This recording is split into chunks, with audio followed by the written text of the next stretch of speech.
Welcome back. We are having our third and final conversation for the morning, and it's all about the importance of Insurance Awareness Month. We are joined by our friends from BelAIFA, also known as the Belize Association of Insurance and Financial Advisors. We have here with us Candice Main, and she is the Vice President of BelAIFA. Good morning. As well as Dion Robinson, and he is the Public Relations Officer, also with BelAIFA. Good morning, guys, and welcome. Good morning. Morning. Thank you for having us. Yes, it's a pleasure. Let's get the conversation started with the role of BelAIFA. I think the name kind of speaks for itself, but just to have further information on what exactly you guys do.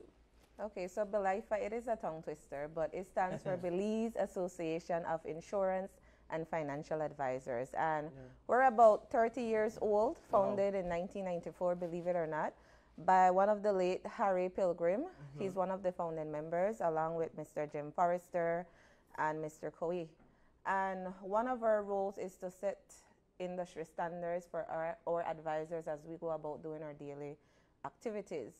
But we do have a motto that we go by, which is enriching the lives through financial freedom. And one way how we do that is by educating our members and also educating the general public.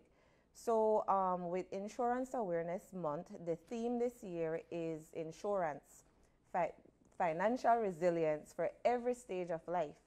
And I guess just as, well, advisors, we build long life relationship with our clients. And as a good marriage, you're there, the marriage should last through good times, bad times, and through sickness and in health. And it's the same way we want to build plans that are there for you, not only in the bad times, but also in the good times. So as it relates to when you're sick, but also when you have a newborn, or when you send your children off to school, or when you go on a happy retirement. So we want the plan to be able to survive all of that, or at least you have plans for those aspects. But it all comes from financial planning and budgeting, and we are spreading the awareness on financial literacy because your income sometimes dictates your lifestyle, and we need to be able to spread that. You have to plan and you have to sit down and do a budgeting. And so we try to do that through, we want to spread that awareness through the activities that we have planned out for this month. So far we have done what we're well, the first thing we started with a webinar, which was retire planning, which is retire or rehire. And you know, we're in that position whereby some persons are at retirement age, but because they didn't properly plan, they have to go back into the workforce again. So you reach 65 and then you might still have a mortgage to pay. And how will I pay that? That means I have to go back and get a job. But because of their age, they were making maybe say $50,000 a year, but because of their age now, they have to go back to maybe to only $15,000 a year because nobody wants to pay them that same amount of money. So that's what the webinar was about, to make the Belizean public who was a part of it to be aware of how you plan. So you can plan properly, so your savings is right, your investment is right. And we don't have much investments that we can make in Belize, unfortunately. But whatever investment that you can get in, get it done now before it's too late. We don't want you to have that. Also, what we recently did, which was this week, we had a food drive.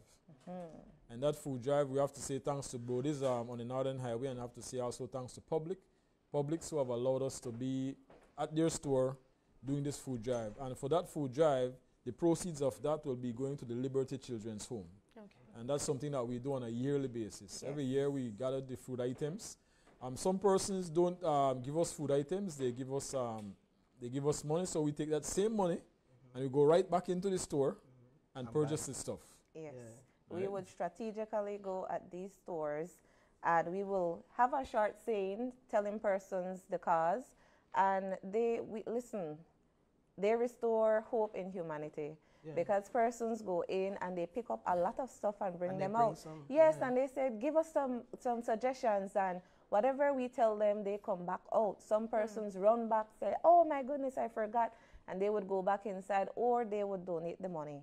And I think this week we plan to do the handover, so you guys should get a call because we normally air it, where we do the handover and hand it over to Liberty Children's Home up in Ladyville. Also, we had our colleagues in Kaya who also did this, and they are, the proceeds for them will be going to the Women's Battered Shelter in San Ignacio, and also Marla's House of Hope in Belmopan.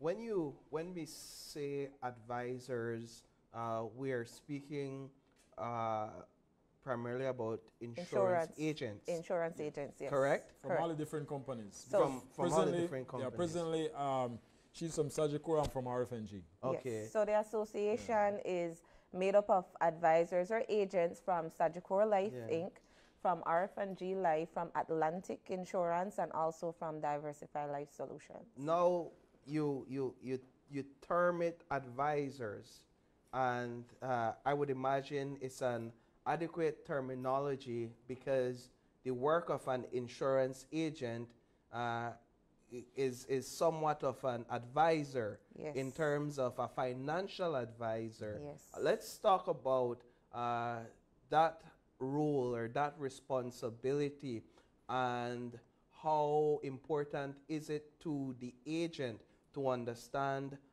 who they are in interacting with citizens or potential clients or even clients. So when you get up in the morning, I would say you brush your teeth and you put on your cape, your jacket, and you ought to go out and talk to persons about planning, to bring a light that, listen, when you cough, your light doesn't go off. So what happens if you are critically ill? You have to have something in place. But it all starts back to the budgeting, because we have to find the money in order to be able to afford the products. So we normally sit persons down. There are times when we can't find any disposable income, and then they have to work towards it. And there are times that we can point out and say that, you know, maybe you're spending too much in this area, and if it is that this is important to you, then you'll make the amendments to your lifestyle, right? So that we wake up every day and thinking how we can help others achieve their goals, and in so we get ours. Do you think that the general public believes that insurance is for higher paying bracket of people? I do find that. I do find that at times, but you know, we all have all our different companies. We all have a motto that insurance is affordable for every person, and we all of us have different plans that can cater to basically anybody. All right, and that's what we try to strive on, that insurance can be for everybody. But there's a type of stigma out there that, oh, insurance doesn't work and all that, but it's just as though you have a car, and when you bought the car, you knew that the car had airbags, but you don't use the airbag. But it's there in the event that you need it, and it's the same thing with insurance. It's the same thing with insurance. It's there for when it's needed. I recently spoke to an ex-colleague of you guys who used to work here, who recently got insurance, and thank God he had it, because he got sick like 2 months after that, and he met me at the market last week and said, man, thank you for signing me up, because I got very sick, and if I didn't have that, I would have been in the grave. Oftentimes, I think when we realize where insurance could have come in handy is when, you know, you're faced with some type of health issue, and now you have to fundraise and you have to ask for donations. So I want to touch a bit on the affordability of insurance. As you mentioned, it can be given to anyone depending on the bracket of income that you create. So what would you say is one of the lowest insurance payments that you could pay? If you're looking at life, it can be anything from, depending on the amount that you get, it can be anything from $25. Really? Yeah. I recently got insured through my company, but health insurance, and I could recall before having insurance that I was sick, and I had to visit one of the private health facilities, and when they slapped me with that bill, I was like, man, I only have 1 hour. What happened? Imagine you had overnight. Right? Like, what happened? And then I got insured, and I read through the benefits, and I was like, if only I had this insurance at that time. But it it presents a level of security. Correct. Yes. Correct. To say that if I'm to fall sick or something like that, that I am certain there will be a level of affordability there, regardless of where I go.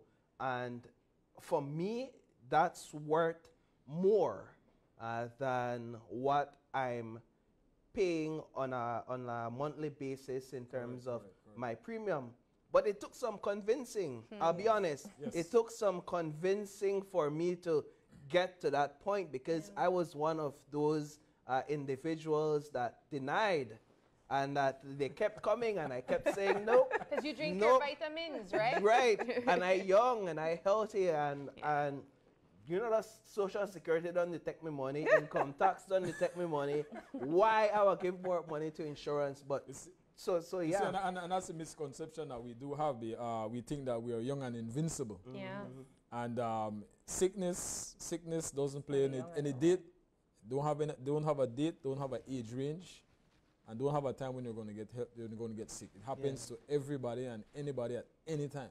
Or social status. You know, it happens to the best of us. But insurance is a risk transfer mechanism, and it's part of the risk management. And you would want to know that when these mishaps happen, that you can share it with a big insurance company, because other than that, you're either absorbing it. I mean, if your bank account is saying it's big, then you can absorb it on your own. Or if you want to, you can share it to your coworkers. I mean, they get paid. They can afford to help you battle your medical expenses. Or, I mean, you can transfer it to an insurance company and for a portion of your pay. So maybe say give up 5% of your pay to protect the other 95. Yeah. So that's the idea. But, you know, we have to go about preaching it and change the culture, because we do have a mindset against it. So it's to change it and give testimonies as to how it have helped persons, you know, along the way. And besides that, the association, besides the food drive that we have done, the other thing that we plan to do this Friday, October 20th, is the Financial Health and Wellness Fair that will be held at Battlefield Park between 9 a.m. to 3 p.m. And the purpose of that, again, is always to spread the awareness and help persons to plan financially. And some of their goals might be to get that dream home.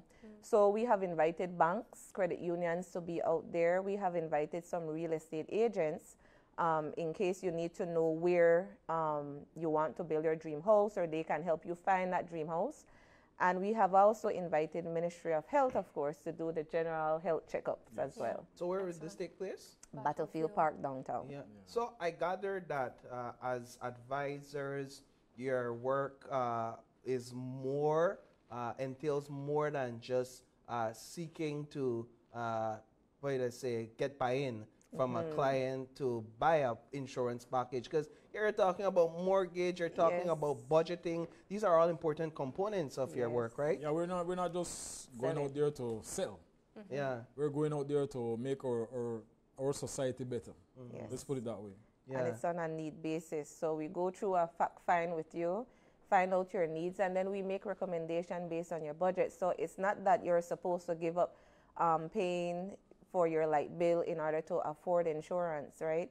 It's supposed to fit in your budget, because it is a lifelong commitment. So let's talk a bit about that conversation that is had initially, a preliminary conversation, initial conversation with a potential client, but just somebody seeking that sort of advice and wondering if they could afford. What's the conversation that we would have? So the initial conversation is getting to know each other, because I need to know what your goals are in order to make any suggestions. So I find out what worries you at night, or what drives you, and I find out what you have in place.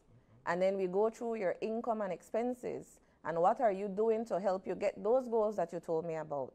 And then we talk about the risks involved. With your plan, there are risks. What would happen to this big plan that you have in case this happens? So let's see if we can afford to put something in place to mitigate that risk. So those are some of the conversation, but it's never a hard sell. We sit down, we get to know each other. I need to know if I want you to be my client. You need to know if you want me to be your advisor. And then from that initial conversation, we meet again, and then we make recommendation. We show you quotations and see how comfortable you are. And we tailor it to your needs and to your comfort level. And insurance grows with you. So how do you eat an elephant? Well, I don't, but if I should, it would be piece by piece. So it's supposed to grow with you. So whatever you didn't address now at a young age, you can address later, because if you're at an establishment, I don't believe that you'll be at A level forever.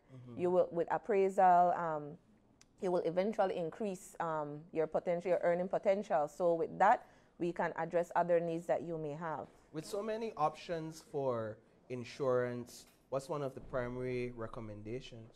Well, again, it's based on your needs. And I can say from experience that, especially when talking to young persons, they always want to know, okay, so what can I get back? Yeah. So I find that some of the products that they will more be comfortable with are products that have a give back or a cash value attached to it. There are products like that? Yes, we do. What's one option? The endowment is a popular product that we sell. The endowment. What is that? Yeah, it's a life insurance, but it also has like a saving aspect, right? In all that we do is protection, so it will always be tied to life insurance, but it's also geared towards giving you that life insurance at retirement, because retirement is a three-legged stool. And it involves your pension, whether it's from a company sponsored or sponsored by yourself, Social Security, and your savings. So if we're paying into social, and we had the webinar that showed you the grid to see what to expect. So you know, okay, well, when I reach this age, I can expect at least $1,200 from social, but the Council of Agents said that we need about $2,400 to live comfortable. So where will I get the shortfall due to from? Inflation. So due to, and it may be more by the time we get there. So then what else would be able to address that shortfall? Is my company giving me any pension? Am I doing anything to have a plan that will give me monies for later? Or is it that I have to rely on my children to be my retirement plan? And that you cannot really do. You can't really rely on the children. You just have to have the hope and belief that they may help. Yes. You got no guarantee that they will help. Yeah, because they may need help still at that point. Exactly, exactly. So what's the membership of BelAIFA currently? We have about 45 members. 45 members. 45 members. Okay, from across the various agencies. Yes, Sagicor, RF&G, Atlantic, and Diversified Life Solution. Yes. All right.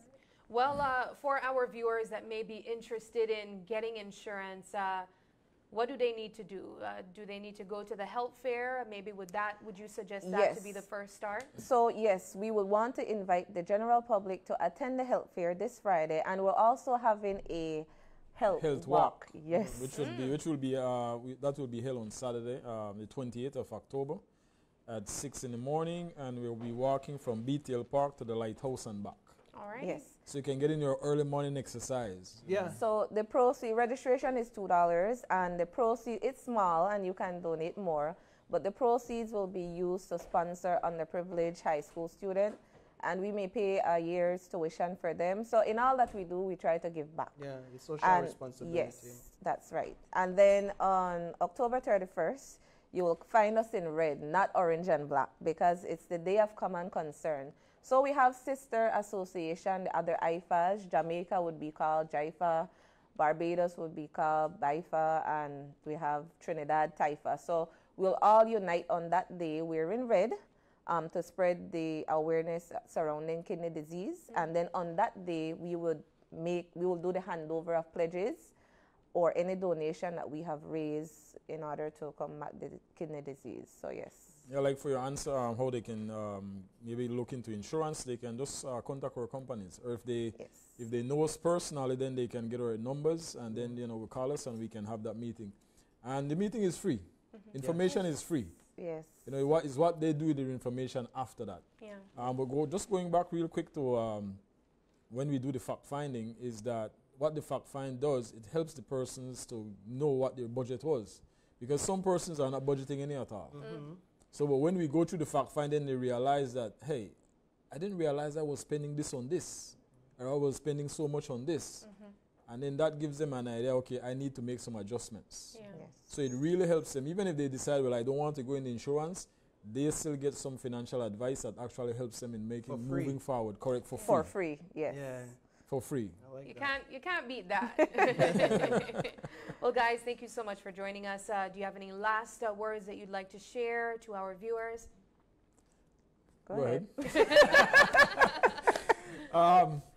Well, we will, like you said, we have a fair. We have the fair coming up on Friday, so we're inviting them to come at that. It's free health checks that they will be getting. They'll be getting free financial advice as well. Right. And we're open. They can call us anytime. We also we want to thank Bowen & Bowen for donating the tent for Friday. And if anybody else would like to make any donation to help us take off this venture, then we'll be open to that. You can call us at Sagicor or RFNG. Reach out to any members and we'll appreciate the help. Yes. Right. Excellent. Guys, thank you so much for joining us. We appreciate the Thank you for having information. us. And we look forward to seeing, you know, who all comes out to the fair as well. Thank you guys for having us. All right, we're going to take our final break, and when we come back, we wrap things up.